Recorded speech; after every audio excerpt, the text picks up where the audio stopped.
Perhaps I can turn now to Dr. Lee.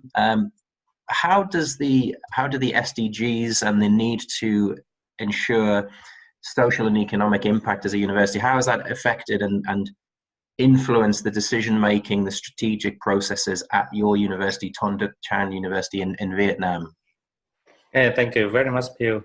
Good morning. We're delighted to join this meeting, although it was unfortunate that we couldn't gather in KTS a plan due to COVID-19.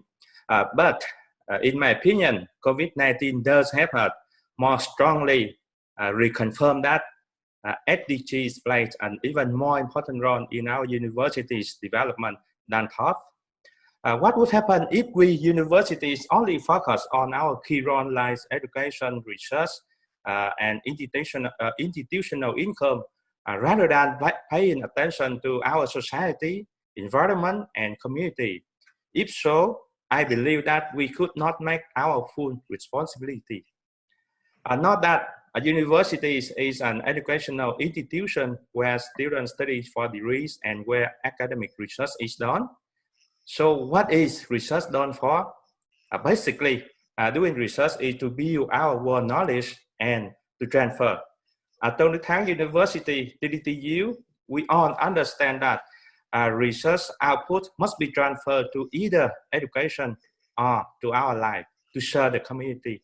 So shortly, I do agree that SDG can provide a new measures of innovation.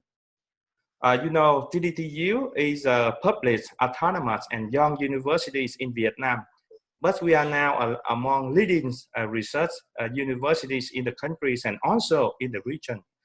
10 years ago, we issued important research regulation in which our research outputs must be transferred to the university's education and to the community. Besides pure publication like ISI Scopus One, we have patent granted university spin-offs under transferring service centers, and we make close connection to many cities and provinces in the country to serve them. During the process of building, issuing, and renewing our research regulation, we face many difficulties and challenges. We are between our university's leaders and our research staff.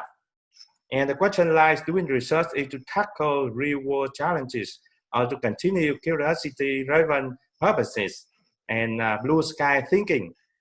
To solve this issue, we presented two clear plans to them. The first plan was based on a very good budget, and the second was based on a reasonable budget. And we are from developing countries, so the second plan was considered.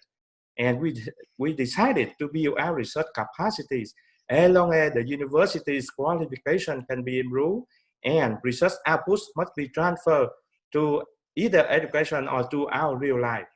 And in the future, when our budgets become much larger, we will place the game of curiosity-driven research. So with our clear targets above, we define our own metric to evaluate our colleagues' research performance.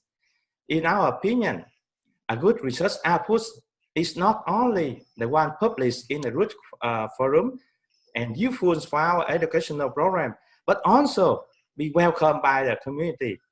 It must be able to tackle real-world problems in cities and local areas.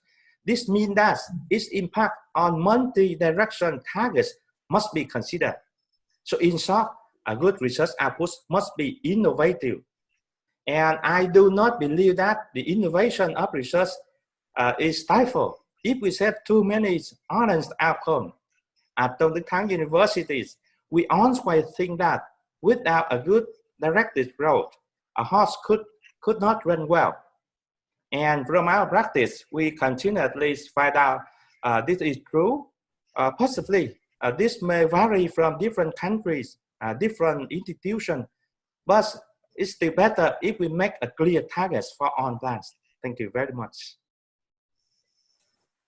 Thank you very much indeed. Yes, I think there's a really interesting conversation again we should have, and I can see lots of questions are starting to flow in already around the balance between focusing on blue skies research and really honing our research at very clear societal problems that we need to address. And I do think the current pandemic is changing our perceptions around what universities' responsibilities are there. But let's hear from our final panelists from, I think, 89 countries. So we're trying to build the first ever really truly global data set of institutions' performance across all of the SDGs, and we're really hoping we can create a wonderful resource for sharing. I'll move to the next question, and perhaps Dr. Lee, I could ask you to take this one first. A question from Al Farabi Kazakh National University in Almaty. Jasaya Izavea, sorry if I've got that pronunciation completely wrong, but she asks a very interesting question for this group, I think, especially as we have a mix of academics, university leaders, and industry and former government advisors. Who do you think has the primary responsibility for making sure that higher education institutions actually contribute to the SDGs? Is it a government initiative? Should government lead on this? Should it be a university leadership choice, the rector and the cabinet? Or should it be individual professors and researchers? How do we get this momentum going, and whose responsibility is it? Perhaps we could ask you, Dr. Lee, to reflect on that question first. Yeah, thank you very much for the interesting question. And you know, in Vietnam, about 10 years ago, a university couldn't decide their leadership. Everything had to depend on the so-called organizing organizing agencies in Vietnam. For example, if a university is under the ministries of education and training, then that ministries will decide who will be the rectors of our university. But recently, everything has been changed. You know, every university has the university board, and the university board decide who can be the rector of such universities, and then the central agencies can approve the recommendation from the university council. So whenever a university has such autonomies, it can decide, its strategy, what research topic it can consider, what categories, what strategy it can, follow. And recently in Vietnam, we found that the university have freedom to do, to consider, to invest in what research topic they want to. And for example, in recent year, we stopped thinking about the so-called blue sky thinking in research. It means that we used to do research for just curiosity. But recently, we focus on improving the education of the universities, and also to serving the real the community. As long as your research have to be welcomed by the community, then we consider you has an impact. Otherwise, we will have to limit our budgets.